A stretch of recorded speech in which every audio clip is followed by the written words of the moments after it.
pakar-pakar bidangnya masing-masing. Yang satu adalah Bapak Dr.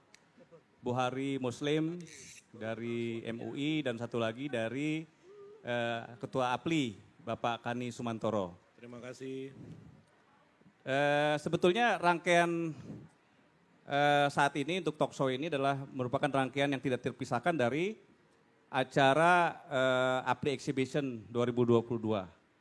Di mana diharapkan dengan tema yang saat ini apakah sistem MLM ini haram atau halal, ini akan menjadi pencerahan ya. Karena memang latar belakangnya sekarang ini saat ini ya masih banyak juga masyarakat yang banyak atau memiliki stigma negatif bahwa MLM itu haram.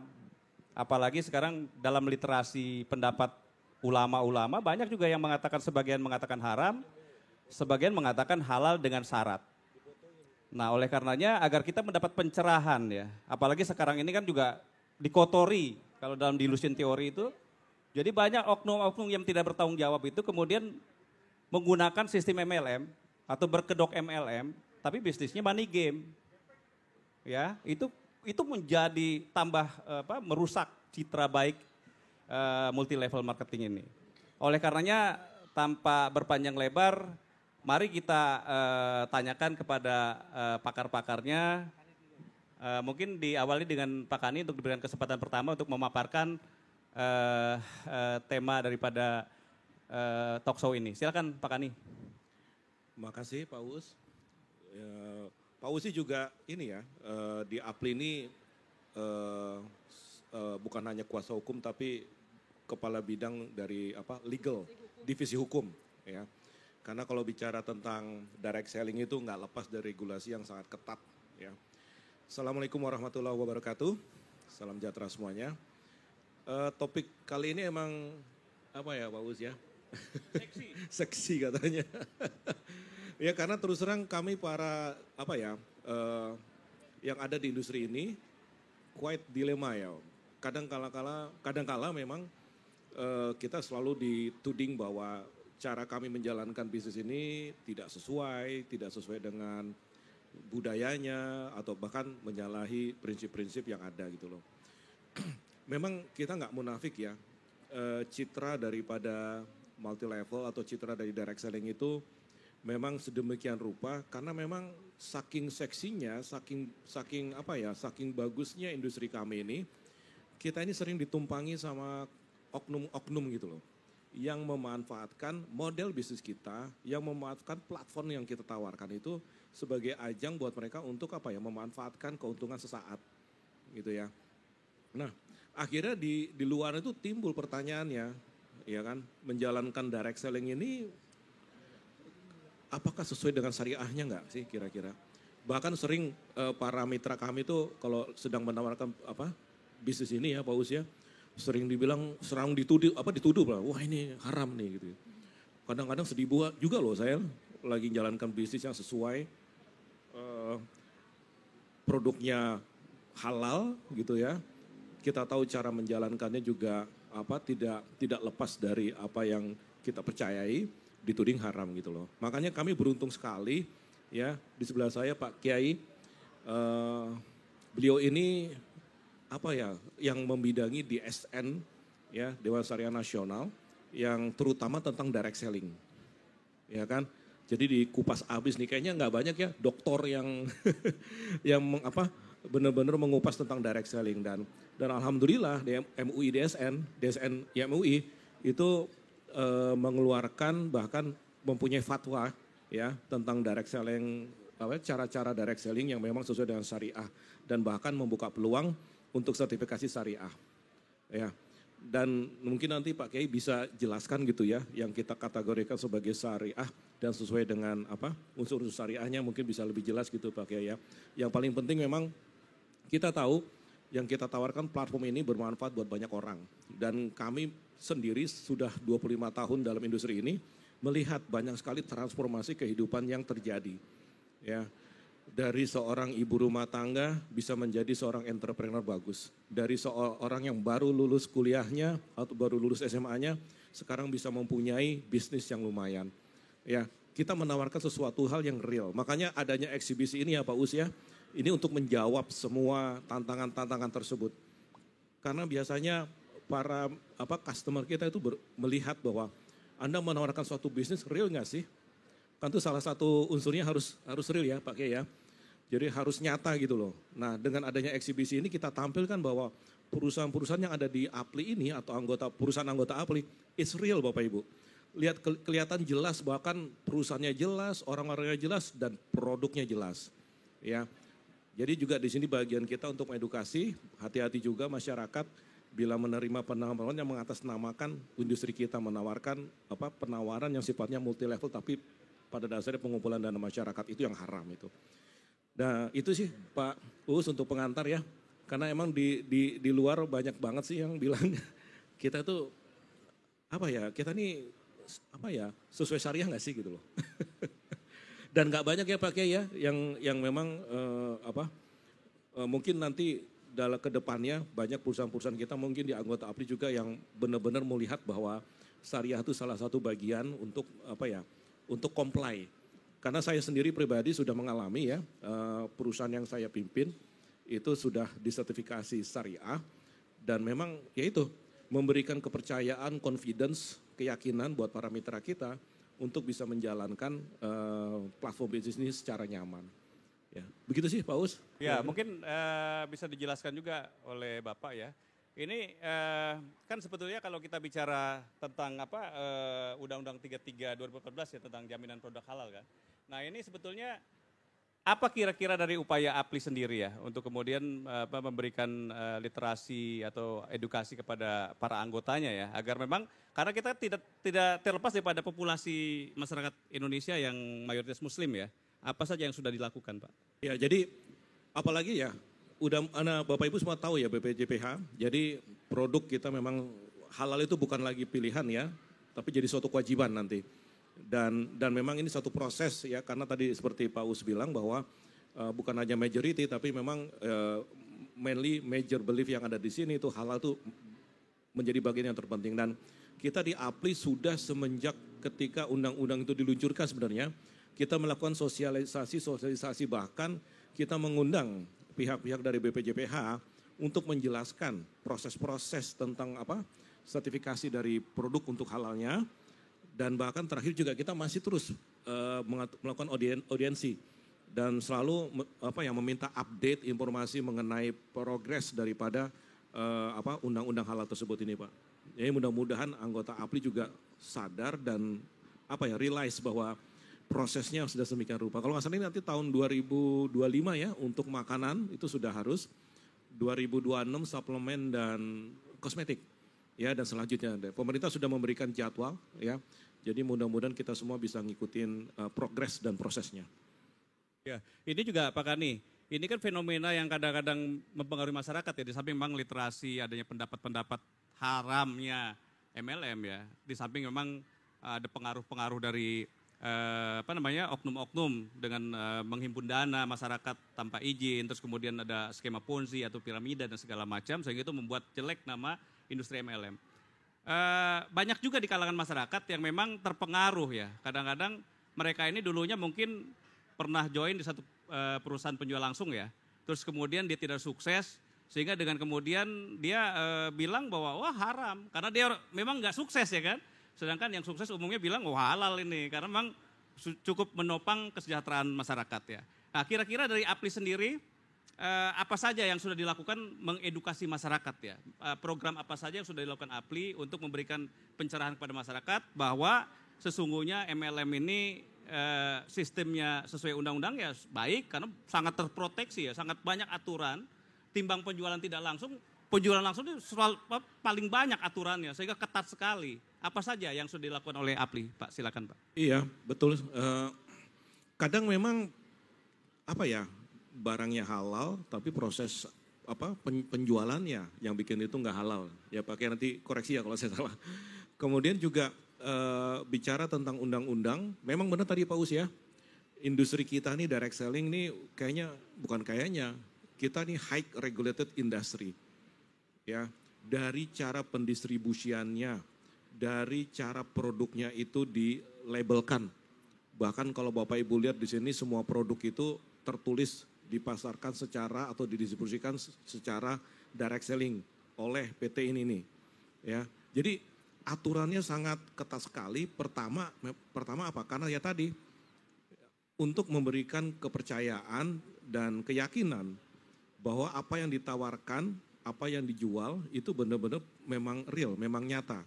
Ya, kata untuk menghindari hal-hal yang penawar-penawar yang sifatnya bodong gitu ya.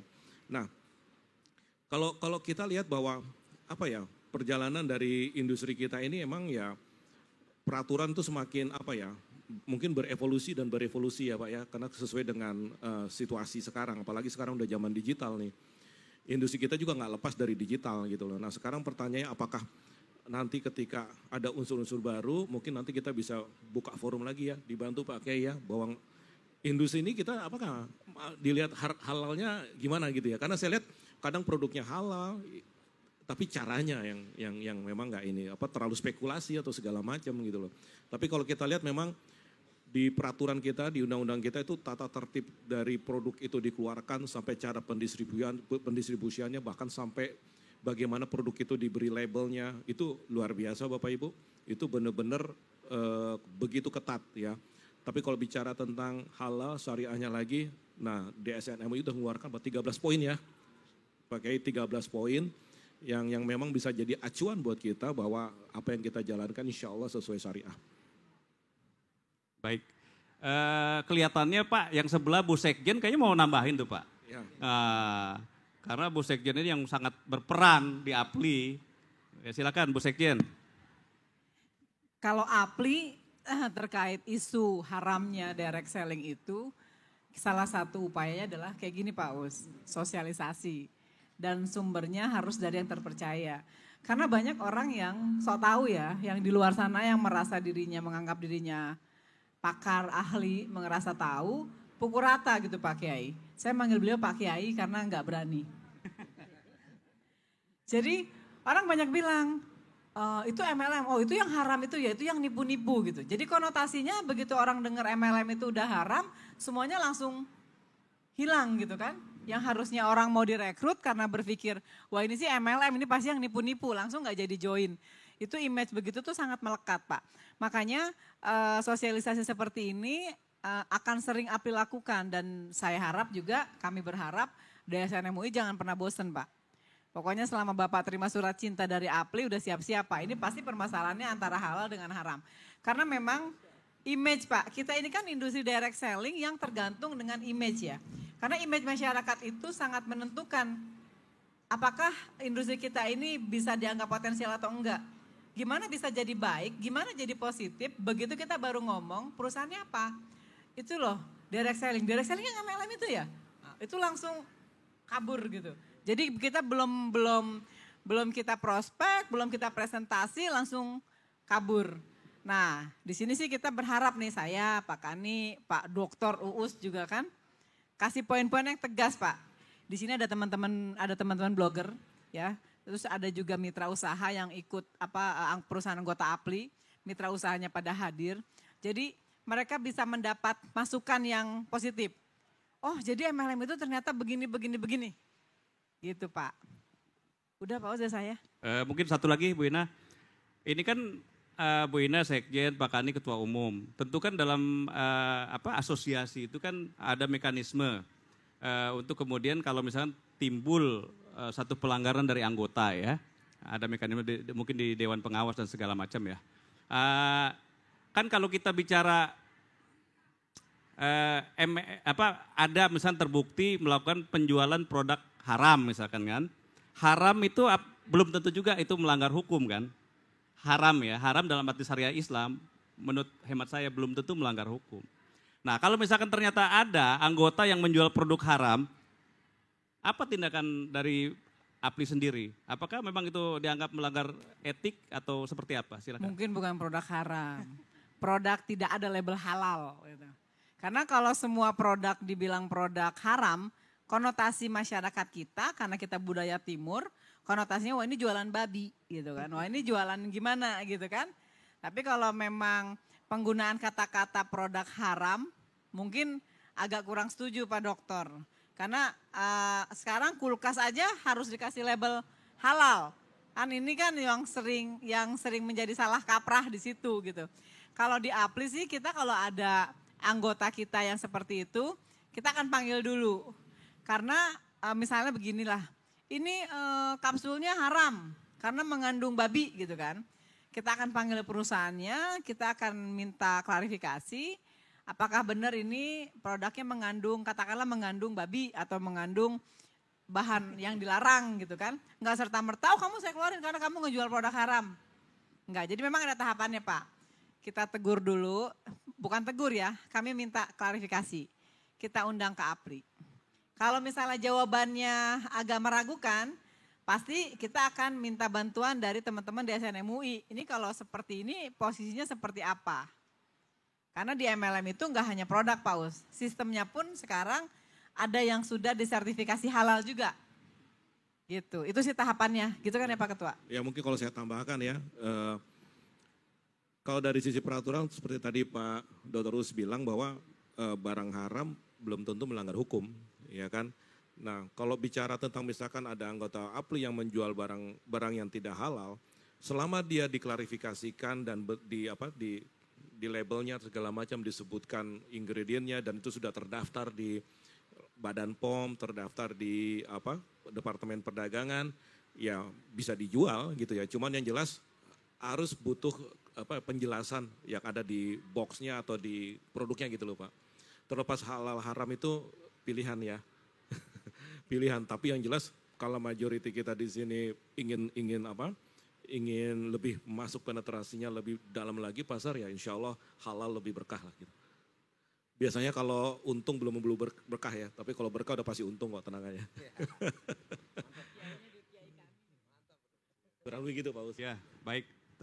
Mungkin dilanjut dengan Pak Buhori sebelum nanti dibuka pertanyaan sesi pertama ya.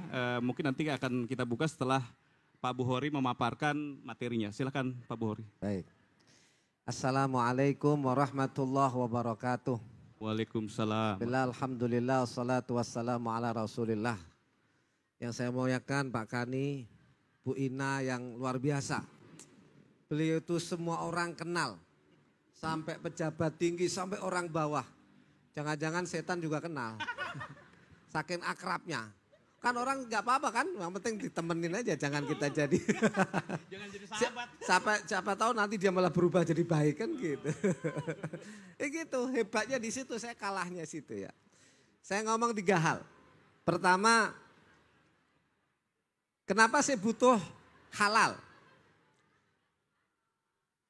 Gini, kira-kira ilustrasinya gampang begini. Saya punya istri.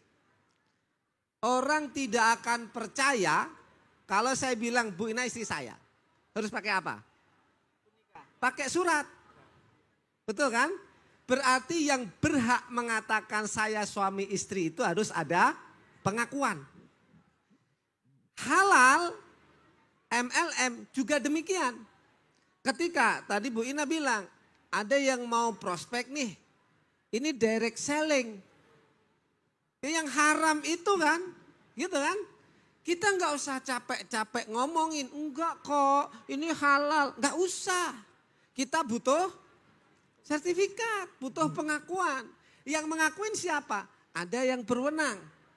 Jadi clear, kita nggak usah capek-capek, enggak, kita nggak usah nyebutin dalilnya ini, menurut ini, capek. Bilang aja ini sertifikatnya. Kalau produknya halal, sertifikat dari BPJPH. Udah nggak usah ngomong.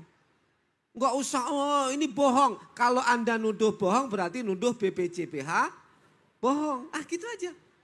Berarti pengakuan halal itu harus sebuah keniscayaan. Karena untuk produk, undang-undang tentang jaminan produk halal sudah menjamin semua produk yang diperdagangkan di negeri tercinta ini harus bersertifikat halal. Makanya saya setuju dengan pertanyaannya moderator ke Bu Ina. Kalau ngomong produk haram sulit, yang benar betul belum tersertifikat halal. Karena memang begini, kalau ini orang terpelajar, tapi rata-rata di kita nggak ada yang begini. ini barang nih, saya nggak salah. Kita lihat nih ingredientnya apa. Kan gitu kan? Sekarang ingredientnya kita lo nggak paham. Betul nggak? Kan pakai kode-kode itu. Apa saya kadang nggak paham, harus nanya dulu. Ini dilihat di Google. Oh ini mengandung unsur ini. Maka tingkatan pertama, kalau ingredientnya pasti mengandung tadi yang disebut Bu Ina, maka itu haram. Tapi ingredient ini tidak mengandung unsur itu. Pertanyaannya halal apa haram? Berarti belum tersertifikasi. Maka yang ketiga tingkatannya sudah dipastikan bahwa produk yang dijual adalah halal. Ada sertifikat. Sehingga sekali lagi kalau masalah produk pengakuannya adalah sertifikat. Yang kedua, pertanyaannya kan tadi ngomong, ini yang haram. Rata-rata kalau di MLM yang dibilang itu sistemnya. Kalau produknya itu sudah kita terserah BPJPH, wong diatur oleh undang-undang kok. Orang nggak bisa ngilak. Itu undang-undang sudah, bahkan kita perlu berbangga. Mungkin di dunia ini yang punya undang-undang jaminan produk halal hanya Indonesia. Kebetulan saya sebulan yang lalu dari Rusia Bu Ina. Luar biasa. Di Rusia tuh saat ini orang-orang Rusia padahal mayoritas itu tidak beragama. Gak usah ngomong muslim nih, gak beragama kan. Itu sudah mulai tertarik dengan sertifikat produk halal. Sudah mulai. Mereka bikin Islamic Exhibition. Masya Allah di sangat besar sekali. Gedung yang mungkin kayak 3 kali lipat JCC gitu. Itu Islamic Fair khusus produk halal. Padahal di Rusia. Kan luar biasa. Nah Indonesia ini ditunggu. Artinya kita berbangga dengan itu. Yang kedua ya saya sampaikan. Daripada kita ngomong MLM itu halal atau haram. Oh direct selling yang itu kan haram. Kan gitu kan. Kita nggak usah capek-capek. Bagaimana caranya? Persis kayak produk. Disertifikat saja sistemnya. Nanti kalau Anda bilang, oh kan haram. Sudah ada sertifikatnya loh. Sertifikatnya bukan produknya, tapi sistemnya. Gitu. Jadi gak usah kita nanti misalnya mau prospek orang, terus ngomong, udah kok, udah halal, ini bukan money game, bukan macam-macam kan gitu kan. Gak usah, tunjukin aja. Ini sudah loh, kalau nggak percaya tanya aja sono. Nah, gitu aja. Kan jadi clear kan? Jadi ini betapa kebutuhan orang untuk menyatakan bahwa itu syariah atau enggak, halal atau enggak, kasih aja sertifikat. Sama dengan pernikahan tadi itu loh. Kita nggak capek-capek. Enggak ini istri saya kok enggak bohong. Enggak usah ngomong, tunjukin aja. Kan selesai kan? Kira-kira gitu. Ini yang pertama nih. Jadi kita nggak usah pusing-pusing menjawab orang, tunjukin aja, selesai. Oh gitu kan, apalagi begini, ini perlu teman-teman sekalian ketahuin. Pertanyaan yang sering begini nih, kenapa kita kok harus ikut MUI? Kenapa nggak ikut ustadz-ustadz yang sering ceramah di televisi? Kan gitu kan, di YouTube, di apalah, mungkin di Instagram atau di mana kan gitu ya. Kenapa tidak? MUI itu sudah masuk di undang-undang. Nanti moderatornya ahli hukum nih. Undang-undang PT nomor 40 tahun 2007 pasalnya 109. Itu bunyinya begini, PT yang pengen menjalankan prinsip syariah maka harus ada DPS yang direkomendasikan oleh Majelis Ulama Indonesia. Berarti udah masuk. Ini artinya sederhananya yang berhak mengatakan halal atau tidak itu adalah Majelis Ulama Indonesia. Udah selesai itu. Makanya nanti mohon maaf, misalnya kita ngundang ustadz, ngomong di MLM-nya, udah halal belum? Nggak usah, sertifikat MUI aja tunjukin. Gitu ya. Clear, ini yang pertama. Yang kedua, saya pengen sampaikan adalah, berapa menit lagi nih Pak Moderator? Masih lama-lama, belum makan siang ini. Enggak. Yang kedua, ini penting nih, kita pengen tahu sih sederhananya. yang dimaksud sistem yang sesuai syariah itu seperti apa sih? Gitu kan? Kalau produk sudahlah, itu ada sistemnya, ada prosedurnya, ada yang berwenang. Jadi kalau para pelaku industri pengen jualan yang halal, udah datang searching di BPJBH, daftar online, ingredientnya diajukan, nanti ada tim yang memverifikasi apakah bahan-bahannya mengandung halal atau haram. Gitu ya. Saya kasih contoh dulu, saya belokin sedikit. Ini kalau yang ngomong halal. Saya ngomong Bu Ina tadi. Kenapa sih misalnya kulkas, gak kebayang, kok kulkas kok minta ada sertifikat halal, bayangin dari mana? Itu karena kita tidak tahu sistem. Tapi kalau tahu sistem, ada gini Pak, saya bukan ahli perkulkasan, bukan. Ini yang ahli IT, ahli elektronik lah. Di kulkas itu salah satu bahan ada filter atau apalah gitu kira-kira. Nah, filternya itu kalau terbuat dari bahan yang intinya mengandung tulang tulang babi, itu lebih bagus. Tetapi ada lagi yang bisa dibuat dari bekas kayu bakar itu apa namanya? Areng. Dari areng. Itu memang kurang bagus, tetapi jelas halal. Lah itu diantaranya. Kenapa butuh? Kalau kita kan nggak peduli, ngapain sih kulkas disertifikasi segala.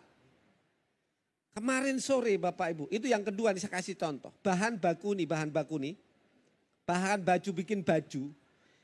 Itu banyak sekali sumber produknya, sumber membuatnya. Kalau dibuat dari bahan-bahan pohon apa ya kemarin ngomong, itu bisa jadi halal. Tapi kalau dibuat dari polyester ya apa namanya? Polyester.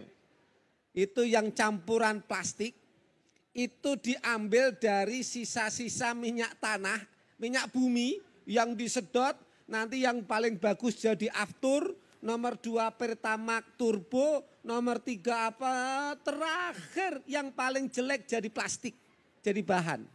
Pertanyaannya nanti itu halal apa haram? Lah sampai ke sana. Dan itu terus terang, ini urusannya negara. Negara sudah mikirin. Jadi jangan heran, bapak-bapak, ibu-ibu, kalau barang misalnya nanti baju harganya 7.000 gitu. Itu bisa karena bahannya yang tadi paling murah dan membahayakan. Itu tidak hanya bicara halal, tapi bahan ini kalau sudah kita tidak pakai, dibuang jadi sampah, sampahnya tidak terurai, jadi sampah plastik, 500 tahun baru hancur. Itu yang dipikirkan. Itu kalau baru ngomong tidak sekedar halal, tapi keberlangsungan alam. Itu halal ya, makanya pentingnya sertifikasi halal tuh di situ. Ada lagi yang ngomong begini, ini halal dulu yang ngomong halal. Warteg, warung Padang, itu kenapa sih kok harus disertifikat halal? Pernah ngebayang nggak? Misalnya warteg tuh apa yang paling favorit? Rendang Pak, Padang. Rendang itu anggaplah wis dagingnya dari sapi. Perlu kenapa kok disertifikat halal? Tapi kita nggak ada yang rendang di direct selling nggak ada ya? Siapa tahu. Juara rendang pakai. Siapa tahu direct selling. Lo keren itu keren. Benar, itu makanan terenak di dunia lagi. Udah diakui lagi. Enggak, kebayang begini Pak. Kalau zaman dulu nenek-nenek kita, mbah-mbah kita, makan itu lo enggak perlu pakai bumbu masak, pakai MSG, enggak perlu kan? Semuanya dari alam. Ya daging kambing, nanti pakai santan, terus bahan-bahannya dari tanah alam semuanya. Wes clear. Lah sekarang semua pakai bumbu. Pertanyaannya, bumbu itu dibuat dari mana? Ada penyedapnya enggak? Ada bahan kimianya enggak? Oke, ada kimianya, halal apa enggak? Makanya tuh butuhnya itu. Bukan wah ngapain warteg, iya wartegnya enggak usah. Tapi bahan yang digunakan itu loh halal apa enggak, nah, gitu loh. Maka ini negara melindungi itu. Tapi kita bersyukur benar Pak, bersyukur betul. Di negara-negara luar tuh kita termasuk yang paling hebat. Yang kedua saya bicara tentang sistem. Nah tadi kita ngomong halal ya, kita ngomong sistem. Oke barangnya udah halal, sistem itu apa sih? Kenapa harus penting? Tadi Pak Kani bilang, kan ini jualannya jualan direct selling. Tidak yang konvensional, ya kan? Kenapa harus lebih ketat? Aturannya rigid sekali, detail sekali. Kementerian Perdagangan aturannya rigid sekali, ya kan? Bahkan syariah juga rigid. Kenapa? Di dalam orang nyari duit Bapak Ibu, kita ini hidup nyari duit apa enggak? Nyari duit. Dan nyari duit itu ibadah. Saya ulangin, nyari duit itu ibadah. Jadi kita kerja itu ibadah. Jangan dikira kalau di muslim nih ibadah hanya ke masjid, baca Quran. Enggak. Kerja itu nanti ngidupin keluarga. Suami, istri, anak, semuanya itu dipikirin ibadah. Nah karena ibadah maka nyarinya itu harus benar. Di dalam namanya syariah kalau nyari duit Bapak Ibu kalau nyari duit prinsipnya ada 5. Prinsipnya ada 2 nih. Biar duit kita yang masuk ke rekening, masuk ke dompet itu halal minimal ada 5 nih. Yang pertama gak ada riba. Bapak Ibu mungkin gak kebayang ya. Emang ada di direct selling ribanya? Kan gitu kan? Di MLM masa sih ada ribanya? Kan gitu kan? Biasanya ini biasanya. Kalau MLM tidak langsung terkait riba. Tapi apa? Sistem pembayarannya ada ribanya. Saya kasih contoh sederhana saja. Apa sih Pak riba itu apa? Riba itu adalah gini. Saya kasih contoh. Nanti kata Pak Kani satu pertemuan lagi kapan-kapan. Kalau lebih dalam. Kita ngutangin orang.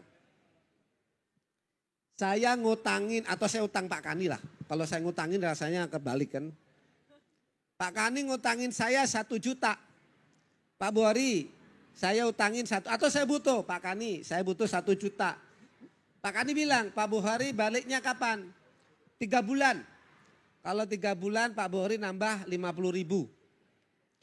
Kalau 6 bulan nambah 100.000. Catat, kalau ngomongnya ngutang, utang piutang itu adalah tolong menolong. Kalau tolong menolong kok minta tambahan namanya riba, itu nggak boleh. Sehingga yang tidak terkait langsung dengan bisnis MLM itu kalau menggunakan transaksi-transaksi yang menggunakan seperti itu. Nah sederhananya ginilah sederhananya. Kalau kita membedakan antara bank syariah sama bank konvensional. Bapak Ibu saya tanya, kita punya mobil kredit apa enggak? Kredit. Kecuali kalau Bu Ina enggak perlu kredit dia. Langsung cash. Cashman beliau itu. Ginilah, kita butuh mobil nih. Sama-sama dapat mobil, tapi ada bedanya loh datang ke bank syariah sama bank konven. Bedanya apa? Begini, kalau kita datang ke konven, kita ngomongnya itu bahasanya ngutang uang untuk beli mobil. Ngutang uang, dapat mobil. Karena tadi ngomongnya ngutang, ngutang itu tolong menolong, jangan ada tambahan, tuh gitu. Kalau datang ke bank syariah, saya beli mobil. Belinya ke siapa? Ke bank. Beli mobil bayarnya ngutang. Iya kan? Tapi ngutang uang untuk beli mobil. Nyicil utang. Kalau ke bank syariah, beli mobil bayarnya ngutang, nyicil. Itu yang kenapa tidak, kalau MLM tidak langsung kena, tidak. Tetapi kalau menggunakan itu insya Allah bisa dibersihkan. Sehingga perusahaan MLM yang sudah tersertifikasi syariah insya Allah sudah bersih dari itu. Bukan berarti tidak menggunakan bank konven, tidak. Ini sebagai alat. Penampungan rekening besarnya harus di yang syariah. Gitu. Nanti ada namanya kalau di pasar modal namanya cleansing. Bagaimana membersihkan, itu artinya nantilah kalau sudah syariah. Yang kedua, ini cara nyari duit biar kita halal. Kan kita ngomong halal kan tadi? Bagaimana biar kita halal nih? Yang kedua, nyari duit biar halal, jangan ada ghoror. Ghoror itu apa? Nah, ini masuknya nanti kepada sistem Bapak Ibu. Kalau di MLM itu nanti jejaringnya. Ada ghorornya apa tidak? Ghoror itu apa sih? Ketidakpastian. Di antara bagian ghoror itu ada zolim. Kezoliman. Kezoliman ini misalnya begini. Ini yang sering masyarakat kita ngomong begini. Yang gak paham MLM nih ya. Ini yang paling tinggi. Apa namanya? Topnya itu mesti untung terus gitu kan. Itu karena gak paham. Itu yang sering di masyarakat. Enakan yang di atas. Dia tinggal apa namanya kalau orang Jawa itu. Uncang-uncang kaki aman. Itu ada dolem kalau begitu. Berarti sistemnya enggak benar. Gitu loh. Jadi harus dihilangin tuh. Kalau ada dolem, ada ghoror. Enggak boleh. Itu nanti dicek. Kalau sistemnya ada yang model begitu, berarti ini keluar. Enggak boleh. Sehingga wajar masyarakat masih mindsetnya enakan yang di atas. Gitu. Di atas atau di bawah?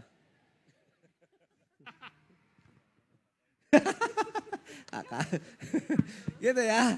Ya itu tuh. Jadi itu harus mindset ini dirubah. Nanti dengan sistem. Sehingga dihilangkan horornya. Yang ketiga. Biar gak lama-lama nih.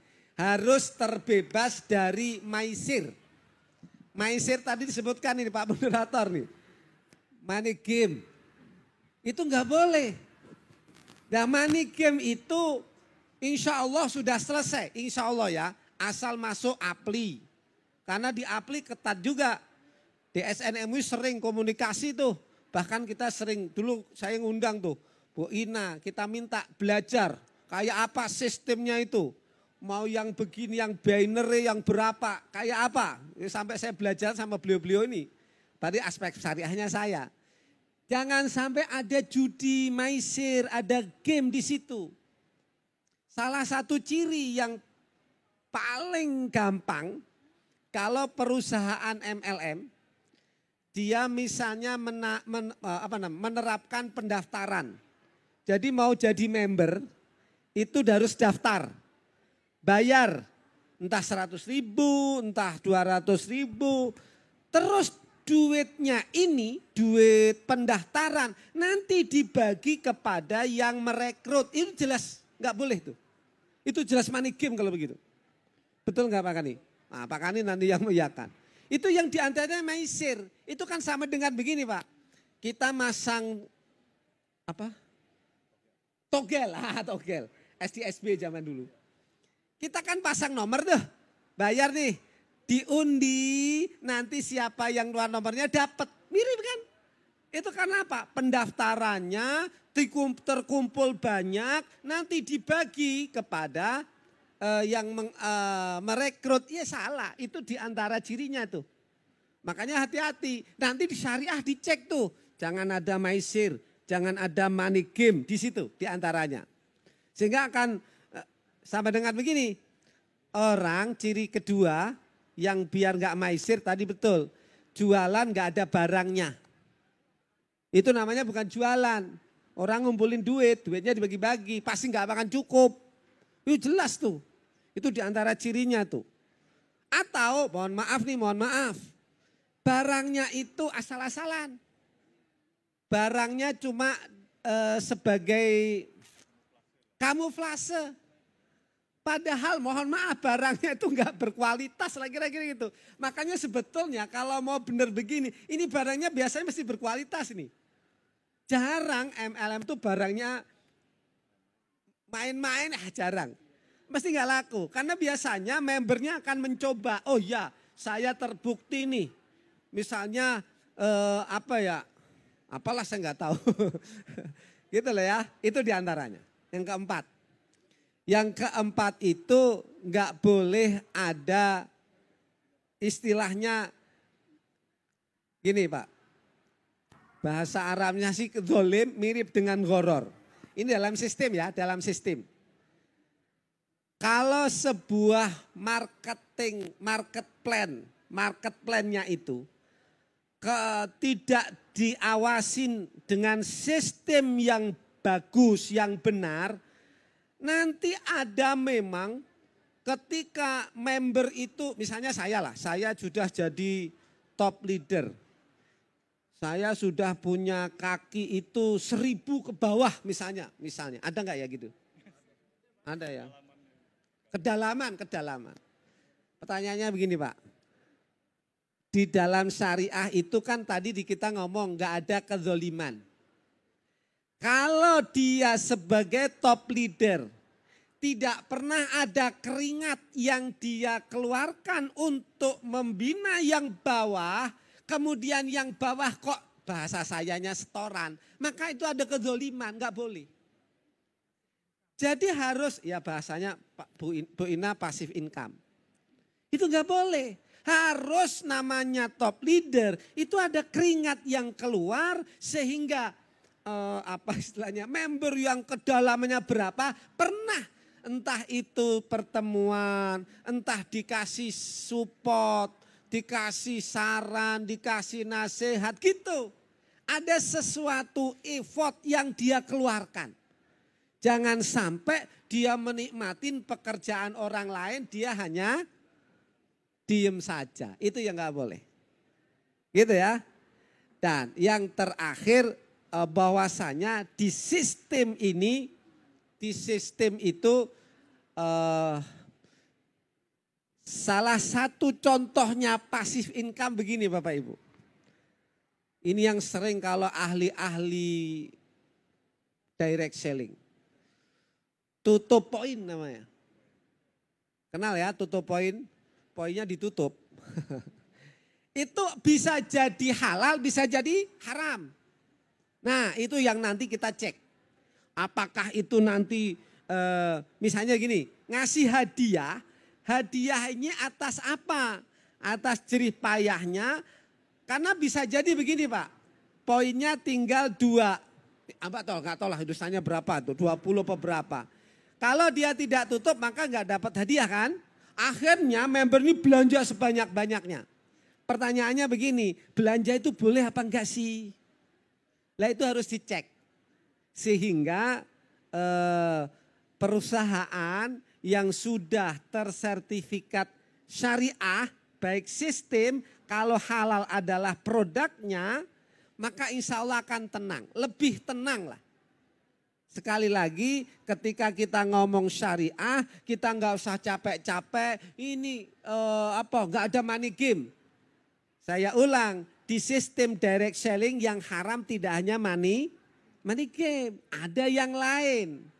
Baik maisirnya, baik ghoror zulm, baik riba, baik pasif income, excessive markup, itu harganya normal, dicek semuanya. Nah ini teman-teman sekalian yang perlu kita perhatikan di direct selling.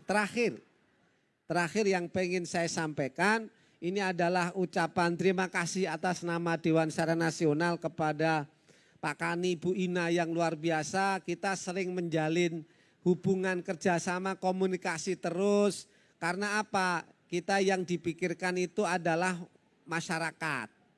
Kita membantu ekonomi kan, meningkatkan ekonomi mereka. Tetapi jangan sampai melakukan hal-hal yang melanggar peraturan, perundang-undangan.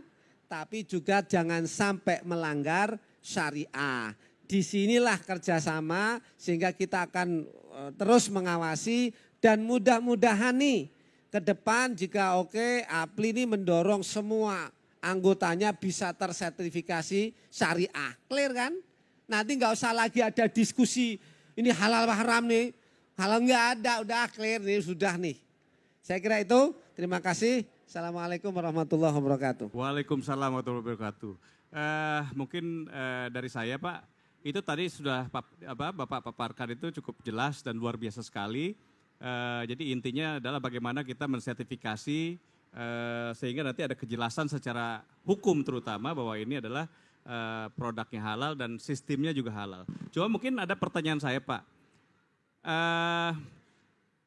Kalau kita baca rasio legis daripada satu undang-undang ya, sebenarnya itu sudah mengatur semua. Memang kalau pembentukan undang-undang itu Whittaker itu kan sudah membuat satu rancangan undang-undang itu pendekatannya adalah filosofis, sosiologis, dan yuridis. Artinya juga melihat kondisi kearifan masyarakat ya, artinya bahwa kondisi sosiologis jadi menjadi pertimbangan. Sehingga terbentuklah Undang-Undang Nomor 7 2014 tentang perdagangan dan PP 29. PP 29 itu terkait dengan distribusi perdagangan. Dan tadi apa yang disampaikan oleh Bapak terkait dengan tidak boleh memiliki unsur judi, tidak boleh kemudian ada yang namanya passive income, tidak boleh money game, sebenarnya sudah diatur di PP 29 dan itu sangat selaras ya Pak ya. Cuma masalahnya sekarang ini kan upaya untuk mendaftarkan produk atau sistem ini untuk kemudian mendapat perlindungan halal, ini kan sifatnya normatif Pak. Jadi artinya kita membutuhkan sertifikasi secara formal ya. Nah apabila nih misalkan antara apa yang disampaikan kepada pihak regulator terus kemudian menerbitkan sertifikasi halal, kemudian pelaksanaannya kemudian tidak sesuai, itu seperti apa Pak nanti Pak? Halo, menarik ini. Sama dengan pertanyaannya begini, bank syariah itu syariah apa enggak sih? Wah mirip kan? MLM sudah tersertifikasi syariah, itu syariah enggak sih? Analoginya gampang. Kita orang Indonesia, apakah kita menjalankan semua peraturan yang ada di Indonesia? Enggak juga. Masih ada hal-hal yang kita langgar. Gitu kan? Terus tapi kita masih ngaku orang Indonesia kan? Masih. Sama dengan begitu, sudah syariah kok masih yang salah. Aturannya udah oke. SOP-nya udah bener. Tapi masih ada yang menyimpang. Apakah yang disalahkan yang SOP? Enggak mungkin. Orangnya yang salah nih.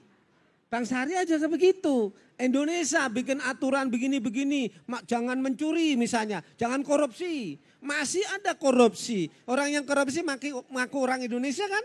Masih. Dan diakuin orang Indonesia yang mencuri. Gitu. Jadi ginilah. Kalau ngomong 100% rasanya nggak mungkin. Tetapi kalau kita tidak sama sekali ya nggak bisa. Yang paling enak udah disertifikasi, persoalan ada masalah, namanya hidup mesti ada masalah. Kalau nggak ada masalah Bu Ina nggak bikin acara begini. Pak Kani nggak bikin acara begini kan. Ya ini ada masalah. Dan paling nikmat tuh kalau hidup itu ada masalah. Jadi dewasa kita. Nggak usah gini lah. Orang nganggur tuh masalah apa bukan? Masalah. Orang kerja masalah apa enggak? Masalah. Milih yang mana? Jomblo masalah. Wah nyindir ini. Orang menikah masalah. Masalah semua. Sampai misalnya nih mati itu masalah enggak sih? Masalah. Masalah. Minimal bikin masalah yang hidup. Kan gitu. Iya gitulah. Jadi gini, jadi jangan sampai kita nganggap nih sudah tersertifikasi syariah kok masih ada penyelewengan. Ya wajar, baru kita benerin. Bahasanya gini, yang tersertifikasi saja masih salah apa? Lagi nggak tersertifikasi, ya itu jelas-jelas salah itu. Kira-kira gitu. Gitu Adi. Baik. Terima kasih. Mungkin sekarang dibuka untuk ini menyampaikan pertanyaan ya. Untuk sesi pertama dibuka untuk 3 penanya langsung ya kali ya. 3 penanya, silahkan nanti memperkenalkan nama dan asalnya. Silahkan Mas. Yang pakai topi ya. Mic-nya mic.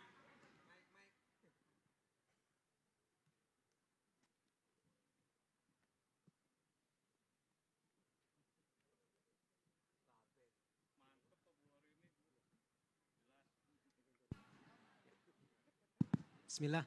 Izin saya Fahrul dari Kota Manado, kebetulan lagi di Jakarta. Iya, jadi saya izin Pak Kiai, banyak yang saya tidak berbicara tentang money game, tidak berbicara tentang skema piramida Ponzi, sekiranya sudah jelas. Saya berbicara tentang sistem bisnis MLM. Banyak yang mempertanyakan atau adalah pihak yang mempertanyakan MUI dalam mensertifikasi halal. Ya. Ini berdasarkan pengalaman saya juga, Pak Kiai, berdasarkan 10 tahun di bisnis multi level marketing. Memang agak unik Pak Kiai, karena memang orang yang mesti paham fakta lapangan dan juga orang yang mesti paham tentang fikih muamalah baru tajam dalam menerapkan hukum. Gitu. Ada 2 poin Pak Kiai. Yang pertama adalah tentang tidak ada di 12 fatwa DSN MUI. Yang pertama tentang multi akad yang ketika kita join itu kan akadnya member dan juga akadnya distributor gitu. Jadi 2 multi akad. Nah, katanya dalam agama ini jadi permasalahan gitu. Saya pernah dapat klarifikasinya dari DSN MUI bahwa ini nggak apa-apa selama yang dimaksud bukan akad riba gitu. Cuman memang kalau saya analisa ketika ini berkembang, nanti ketika komisi jaringannya sudah besar untuk mencairkan itu mesti ditautkan dengan omset pribadi gitu. Ini kan 2 hal yang secara esensi berbeda Pak Kiai. 1 komisi pembinaan jaringan, 1 komisi penjualan produk gitu. Yang di sini terlepas dia nutup poin, kalau dia nutup poin lebih double lagi haramnya gitu. Itu poin pertama Pak Kiai. Yang kedua adalah tentang samsara ala samsara, makelar di atas makelar. Ini juga penting Pak, karena tidak ada di 12 DSN PMUI ini. Ini saya rasanya ya susah juga ya, karena memang bahasanya makelar di atas makelar ya distribusi berjenjang apalagi gitu. Katanya yang bisa mendapatkan cuma di level 1-nya. Demikian. Baik. Terima kasih. Mau langsung dijawab apa? Langsung aja. Ini pertanyaan Aku lupa keren ya. Nih. Pertanyaan keren nih. Silakan Pak. Saya mau kasih hadiah nggak bawa duit jadi nggak. Keren. Gini, ini udah pertanyaan kelas kuliah. Ada namanya al-uqud al-murakkabah. Akad yang bertumpuk. Akad yang bertumpuk itu boleh apa tidak sih?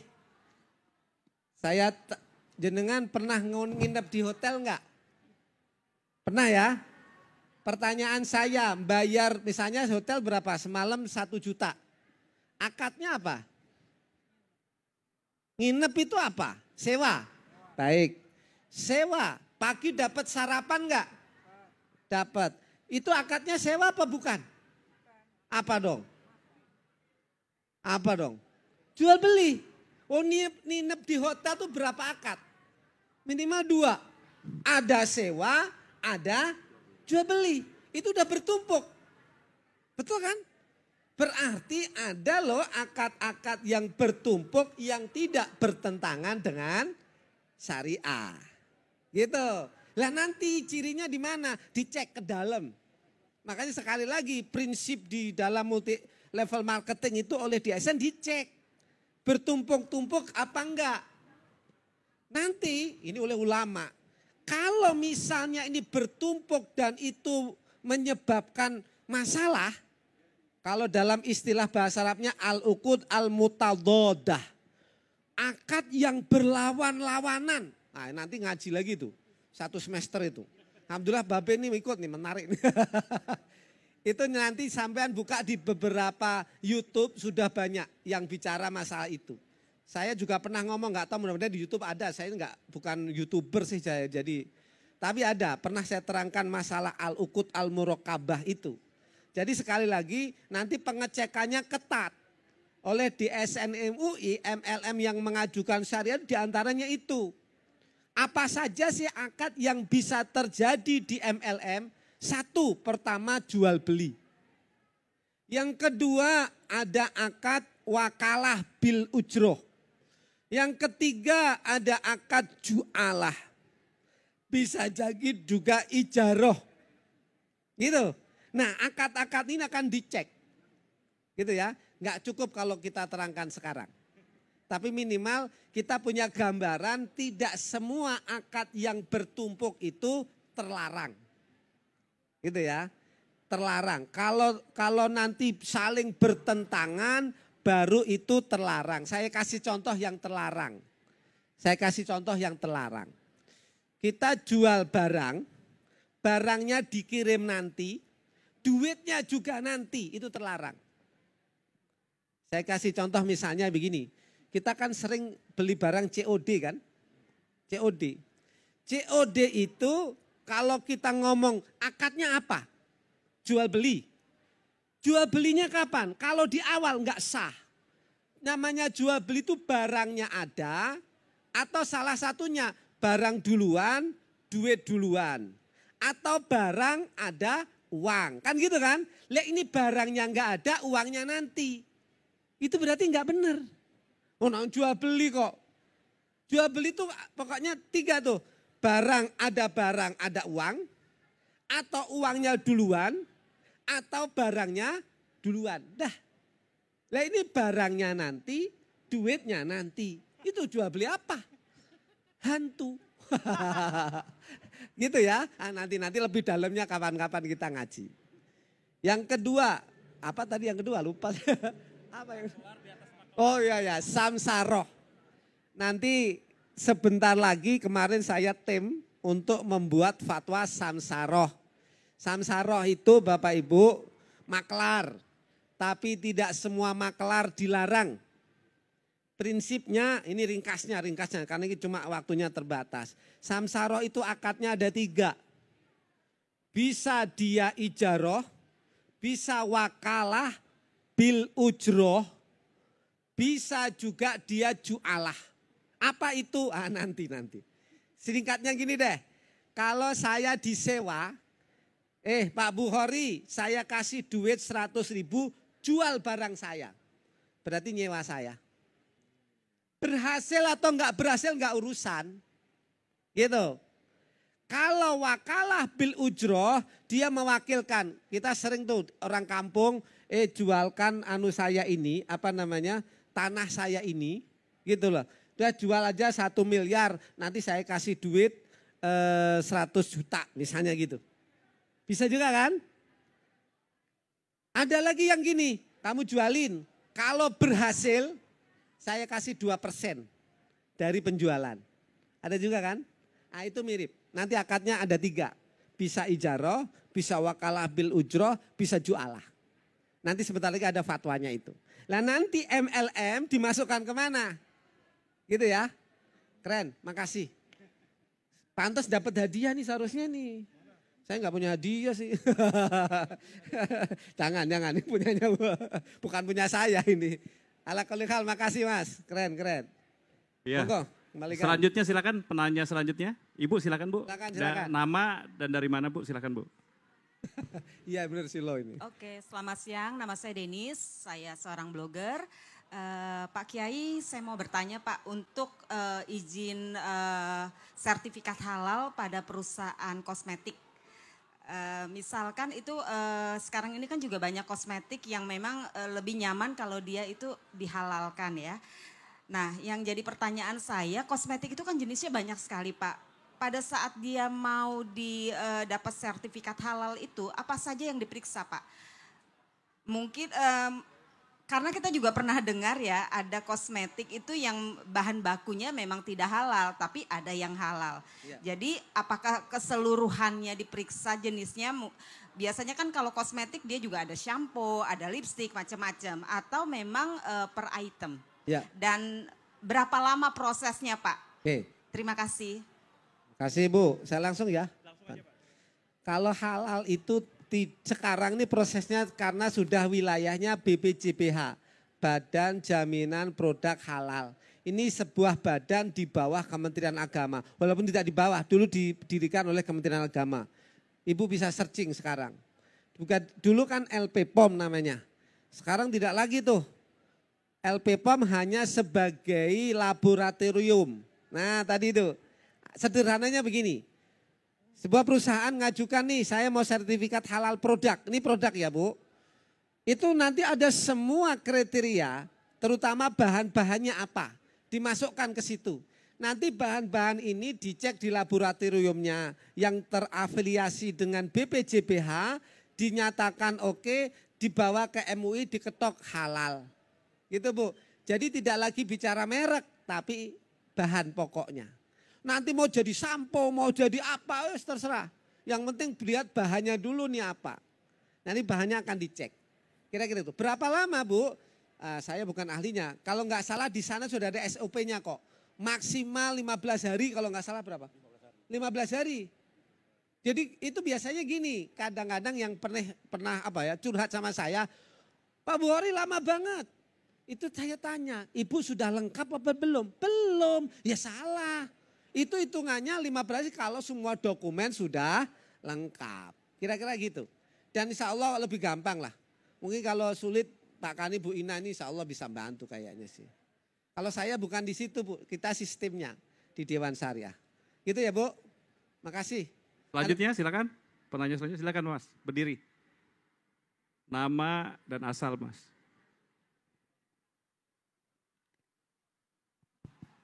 Cek. Baik, mau nanya Pak Ustadz. Nama dulu, nama. Oke, nama Saiful dari Bogor, di sini blogger juga. Ada beberapa pertanyaan yang terkait tadi sudah dijelaskan oleh Pak Ustadz ya. Yang pertama terkait tadi kalau nggak salah ada pengawasan dari sistem MLM yang membuktikan bahwa itu bisa halal. Seperti itu ya benar Pak Ustadz. Nah, kira-kira dari MUI sendiri juga ada pengawasan langsung nggak ke MLM terkait hal tersebut? Itu yang pertama. Yang kedua, mungkin kalau anak milenial atau Gen Z itu kan males ya ketika bertemu dengan dengan MLM yang langsung datang. Nah biasanya dia harus mencari itu, biasa googling. Kira-kira ada cara praktis nggak di link mana sehingga membuktikan MLM-nya tersebut memang benar-benar halal? Oke. Gitu. Terima kasih Mas. Kasih. Yang pertama, saya langsung ya Pak. Pengawasan itu ada. Tadi sudah saya sampaikan Undang-Undang Perseroan Terbatas nomor 40 tahun 2007 itu jelas mengatakan kalau menjalankan perizinan ada namanya Dewan Pengawas Syariah. Maka perusahaan yang sudah tersertifikasi ada pengawasnya. Jadi sederhananya gini, aturan dibikin oleh Dewan Syariah Nasional Majelis Ulama Indonesia. Untuk mengawasin aturan ini terkait syariahnya, maka ada DPS. Ini yang in charge tiap hari, tiap bulan mengawasi sistem itu. Nanti dia akan laporan kepada DSN-MUI minimal 6 bulan sekali laporan. Laporannya kayak apa. Kalau ditemukan hal-hal yang menyimpang nanti dilaporin. Gitu ya. Kemudian yang kedua ini yang jawab bukan saya, Pak Kani. Itu saya nggak tahu saya. Silakan. Kalau bicara tentang kayak tadi misalkan perusahaan-perusahaan multi level yang sudah punya pengakuan atau sertifikat syariah, gampang sih, tinggal googling DSN syariah aja ya, itu udah keluar semua nama perusahaannya.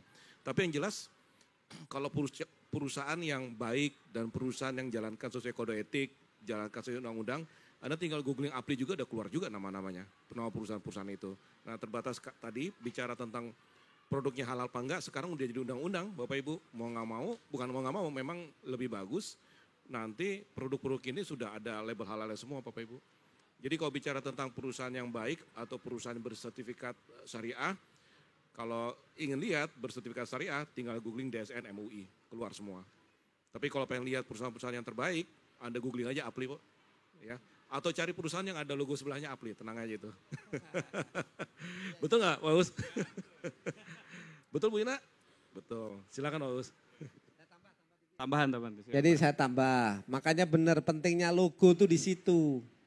Makanya saya bilang lah pokoknya produk sudah ada logo halalnya udah halal. Nanti ada syariahnya udah syariah.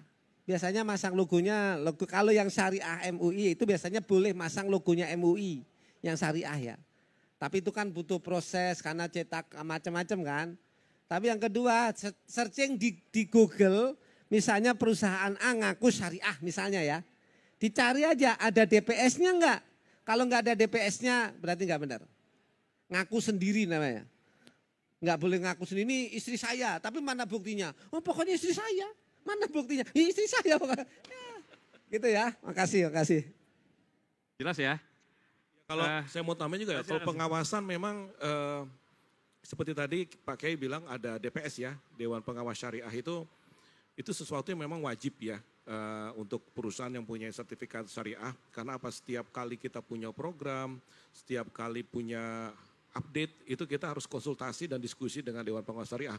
Apakah ini akan nyalahin fatwa yang misalkan kita punya program, kita akan ngecek dulu ke DPS kita, Dewan Pengawas Syariah, apakah ini menyalahi aturan syariah nggak kira-kira. Jadi salah satu tugas dari DPS itu benar-benar harus membuat tata cara penjalanan bisnis tersebut itu nggak keluar dari rel-rel yang sudah ditentukan secara syariah. Itu kurang lebih. Mungkin dibuka untuk sesi yang kedua ya. Untuk 3 orang penanya silakan. Silakan Bu.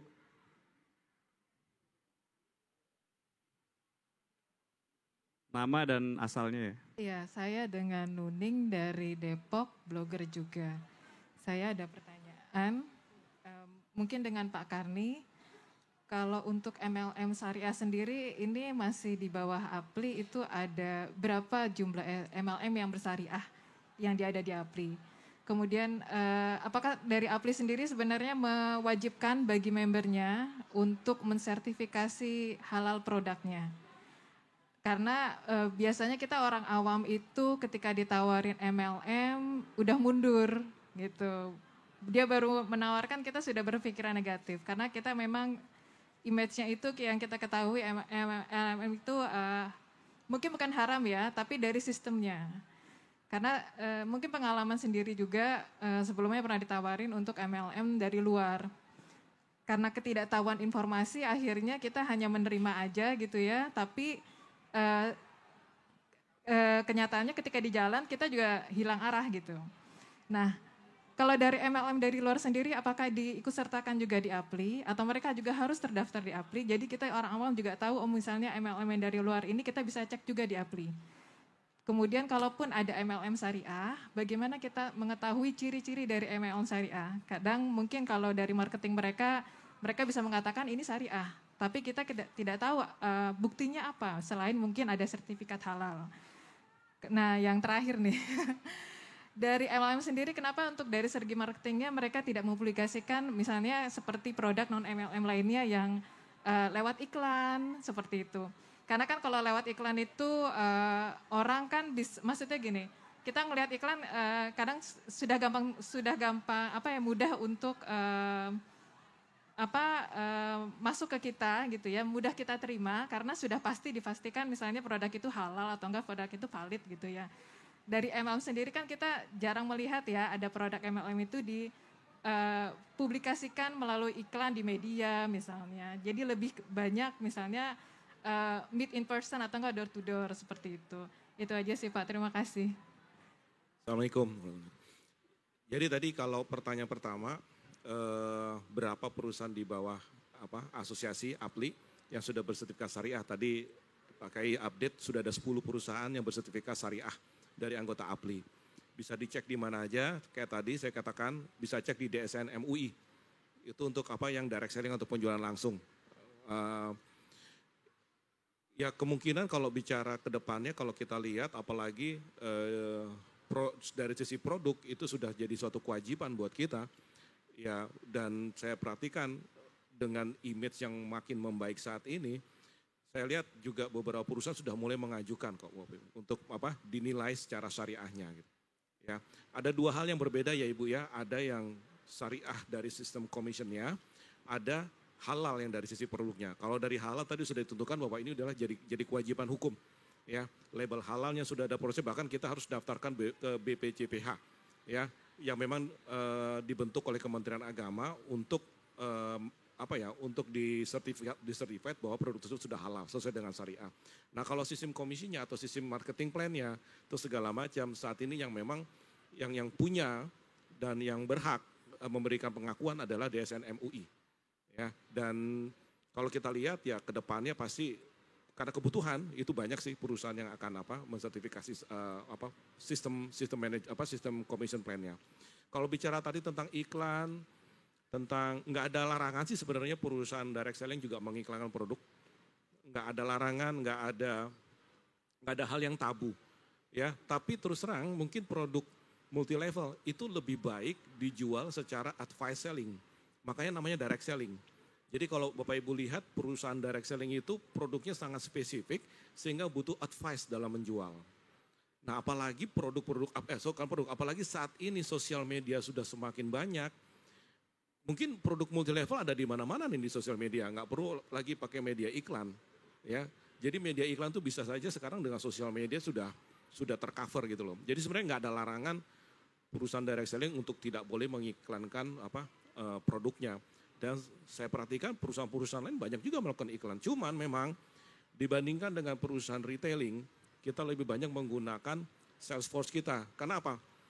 Dari data ya Bapak Ibu ya, 88% sekarang nih ya, 88% orang membeli produk karena pengaruh influencer. Sementara di penjualan langsung direct selling, kita punya the best influencer, strong influencer, yang bisa membantu kita dalam penjualan produk. Siapa itu? Mitra kita. Sales leader kita itu the very best influencer. Hanya sekarang kalau tadinya influencer dalam bentuknya physical, kayak tadi bilang door to door, meeting the meeting, sekarang sudah mulai nih influencer kita yang sales leader kita sudah beralih ke sosial media. Memang butuh proses, butuh belajar. Ya kami sendiri juga harus belajar sosial media itu seperti apa, digital model seperti apa. Yang artinya apa? Melalui sosial media itu kita bisa bukan hanya mengiklankan tapi mensosialisasikan produk kita. Jadi kita lihat kalau data itu memang benar-benar bahwa 88% orang melakukan keputusan membeli itu karena pengaruh influencer. Dan kita punya influencer yang terbaik, which is leader-leader kita, sales leader kita, mitra kita. Hanya sekarang pastinya mereka juga sudah mulai menggunakan sosial media untuk menjadi influencer daripada perusahaan dan produknya sendiri. Kurang lebih gitu Bu. Mudah-mudahan menjawab ya. Assalamualaikum. Pak Bohri mau nambahkan? Cukup. Jelas ya. Ada lagi? Silakan. Silakan Bu. Nama dan asalnya ya. Assalamualaikum warahmatullahi wabarakatuh. Nama saya Febriana. Saya mau nanya, misalnya kita nggak tahu, kita ikutan money game. Terus uangnya hasil penghasilan itu kan ditabung. Terus kalau gitu gimana Pak Ustadz? Ini uang mau diapain gitu? Makasih atas jawabannya. Pak Bohri ya. Agama. Baik. Duitnya banyak apa dikit Bu? Oh wah. Bagi ke saya Bu. Menarik ini untuk umum kita ya. Begini Pak, kalau kita, kalau uang ya, uang. Rekening kita itu kita bisa pisahkan. Mana yang sumber halal, mana yang sumber haram. Itu mungkin. Dalam kaidah fikih namanya at-tafriq bainal halali wal haram. Kita tahu nih sumbernya tidak halal, maka jangan digunakan. Gitu kan? Kalau yang jelas-jelas halal kita gunakan. Lalu kalau kita tidak gunakan kita apakan? Uang itu bisa jadi haram untuk kita, tetapi untuk pihak-pihak tertentu itu tidak haram. Contoh, digunakan untuk kepentingan sosial. Gitu. Kepentingan sosial apa? Bangun toilet, bangun fasilitas umum, gitu aja. Itu akan clear. Bagi kita enggak kita gunakan, tapi bisa jadi manfaat untuk pihak lain. Itu aja Bu, kalau banyak nanti sampaikan ke saya aja jadi aman. Itu kalau dalam pasar modal Bapak Ibu ada namanya cleansing. Cleansing itu apa bahasanya? Pembersihan lah, dicuci, bukan cuci uang. Kan kalau pencucian uang tuh ada undang-undangnya, TPPU, tindak pidana pencucian uang. Itu biasanya begini nih, uang hasil koruptor, hasil korupsi tuh, kan miliaran tuh. Dia tuh nggak terdetek caranya apa? Kalau dimasukkan bank akan ketahuan. Orang kok pejabat ini masukin duit sekian miliar, itu akan ditanya. Dia caranya apa? Beberapa dimasukkan investasi di perusahaan-perusahaan. Itu namanya tindak pidana pencucian uang. Bahkan untuk umroh bolak-balik gitu. Jangan. Lebih baik untuk anak-anak yang susah, orang mati jompo, orang-orang tunanetra, orang yang disabilitas itu loh. Itu akan lebih manfaat. Gitu ya Bu. Mudah-mudahan Ibu banyak nih kayaknya duitnya. Makasih ya. Pak Kani ada tambahan? Yang tadi terkait Ya kayak tadi salurkan aja. Oh gitu. Ya udah. Enggak, tapi contoh di perusahaan yang sudah bersertifikat syariah juga, kita juga ada misalkan punya rekening di bank konvensional gitu loh, yang ada bunganya. Nah, benar tadi Pak Kiai bilang bunga itu nggak bisa kita gunakan, tapi kita gunakan untuk lebih manfaatnya sosial. Jadi contoh dari bunga itu kita punya kegiatan CSR, kita punya kegiatan yang sifatnya benar-benar bermanfaat buat ya orang yang membutuhkan gitu. Jadi emang nggak ada yang sia-sia kok sebenarnya ya Pak ya. Cukup jelas ya Bu ya? Ada lagi? Terakhir mungkin ya Bu Ina ya? Silakan. Nama dan asalnya Pak, silakan Pak. Izin Pak Kiai, saya Joni Hendra dari Pamulang, Tangsel. Ingin bertanya, alhamdulillah setelah adanya sertifikasi dari MUI gitu ya, ada MLM sebagai, saya contohnya sebagai pemain MLM syariah, kemudian dengan puas gitu ya, karena sudah secara hukum sudah jelas, kemudian sertifikasi sudah lengkap. Kemudian ketemu dengan calon member yang dia mungkin pernah belajar agama di Saudi misalnya. Bagaimana kira-kira Pak Ustadz menanggapi MLM itu kan haram. Jadi mengeneral semuanya. Ini hukum atau fatwa yang dipakai dari Saudi misalnya. Gimana Pak Kiai? Terima kasih. Baik, pertanyaan juga keren nih. Tadi susah kita bilang, kalau sampean menjelaskan terlalu pusing.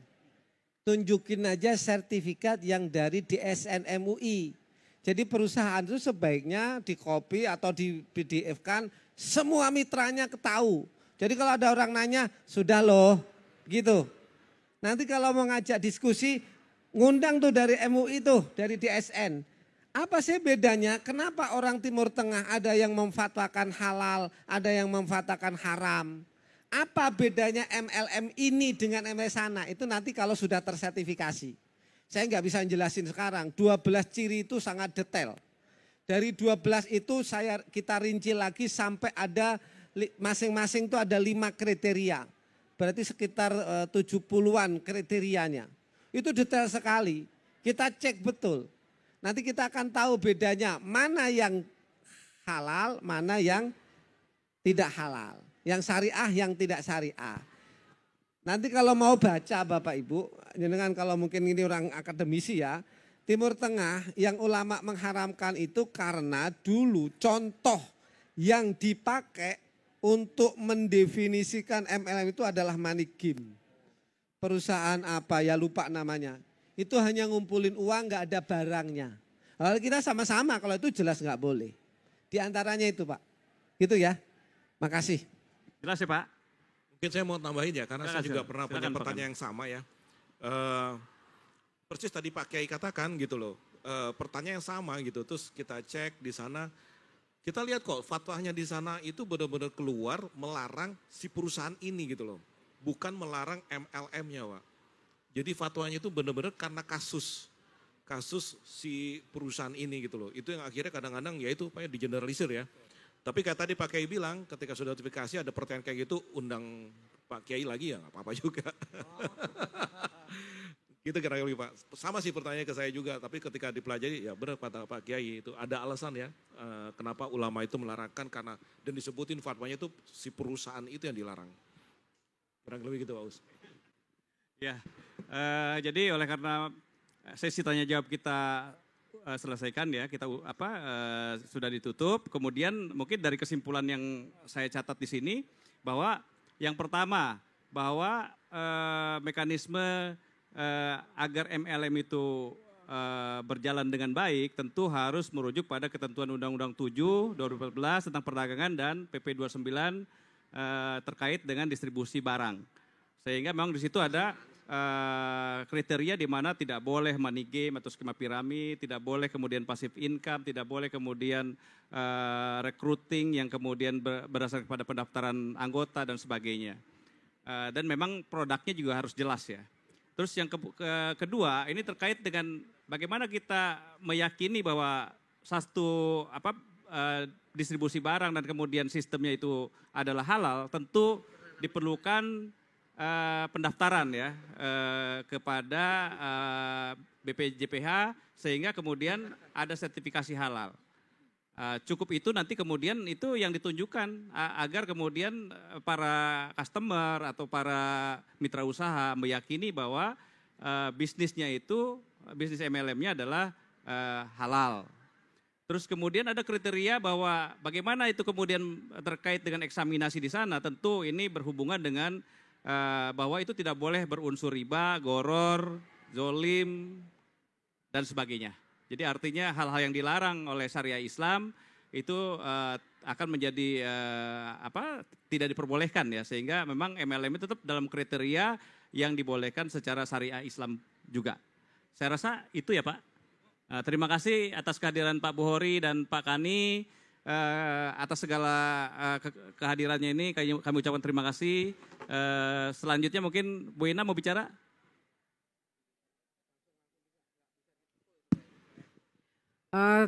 Teman panitia, Pak Alek, apa Mbak Gia, kita berikan sesuatu buat narasumber kita. Kalau moderator belakangan karena tugasnya belum selesai. Oh moderator amplop aja deh. Itu ada 2, satu lagi buat siapa ya? Pak Kani. Oh Pak, mau Pak? Ya Allah butuh amplop ketemu Mapli, gimana?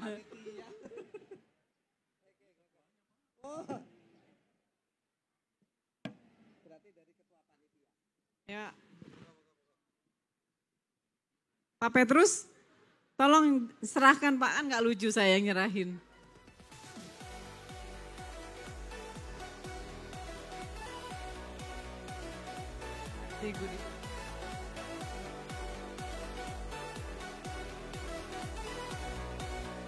Silakan Pak, jangan salah baca. Ya, Pak Buhori.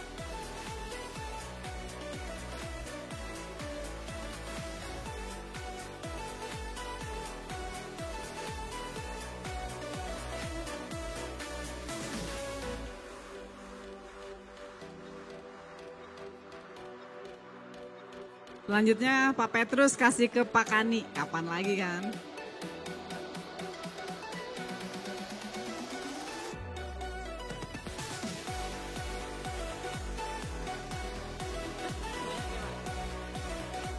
Terima kasih Pak Petrus, Pak Kani, Pak Moderator Dr. Rumus Harja, Pak Buhori. Foto bareng, kita habis foto bareng. Di sini aja karena saya pakai sendal.